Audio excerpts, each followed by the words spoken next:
அஸ்ஸலாமு அலைக்கும். பருப்பு தக்காளி ரசம் பண்ணலாமா? வாங்க.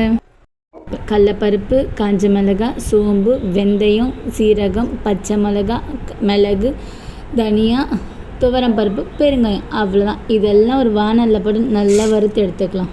ரசம் கொஞ்சம் வேலை வாங்கும், ஆனால் டேஸ்ட்டு செம்மையாக இருக்கும். வறுத்ததெல்லாம் ஒரு பிளேட்டுக்கு மாற்றிட்டு அதே கடாயில் 2 கிளாஸ் தண்ணி விட்டு 5 தக்காளி, ஒரு லெமன் சைஸ் புளியை நல்லா வேக வைக்கலாம். வறுத்த மசாலா கூட கொஞ்சமாக பூண்டு ஆட் பண்ணி இதை அம்மியில் அரைச்சிட்டு வந்திருக்கேன். நீங்கள் வேணால் மிக்ஸி ஜாரில் அரைச்சிங்க.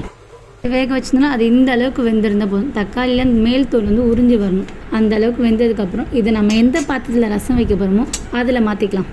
நல்லா சூடு ஆறுனதுக்கப்புறமா இது மிக்ஸி ஜார்லாம் போட்டு அரைக்காதுங்க. கையிலேயே நல்லா இந்த மாதிரி பிழிஞ்சு விட்டு நல்லா அந்த சாறு எடுத்துங்க. அப்படியே ஸ்டவ்வில் வச்சு அதில் கொஞ்சமாக மஞ்சத்தூள், பெருங்காயத்தூள் போட்டு அதை கொதிக்க விடுங்க. அதுக்குள்ளே ஒரு கடாயை வச்சு அதில் எண்ணெய் நல்லா சூடானதுக்கப்புறமா கடுகு, கருவேப்பிலை, காஞ்ச மிளகாய் இதை போட்டு நல்லா அந்த தாளிச்சிடுங்க. தாளித்ததுக்கப்புறமா நம்ம ரசத்துக்கு அரைச்ச மசாலா இருக்கணும், அதை போட்டு ஒரு 2 நிமிஷம் வதக்கி விடுங்க. இப்போ ஆல்ரெடி புளியும் தக்காளியும் கொதிக்கும், அதில் இந்த மசாலாவை ஆட் பண்ணி கலந்து விடுங்க. கலந்து விட்டு தேவையான அளவு உப்பு, உங்கள் ரசம் எவ்வளோ தேவையோ அதுக்கு தேவையான அளவு தண்ணி விட்டு நுரை கட்டணும். அது நுரை கட்டினதுக்கப்புறமா வெல்லம், கொத்தமல்லி இதை போட்டு ஸ்டவ் ஆஃப் பண்ணி ஒரு 5 நிமிஷம் மூடி வச்சுட்டு அப்புறம் ரொம்ப சூப்பராக இருக்கும். நீங்களும் ட்ரை பண்ணி பாருங்கள்.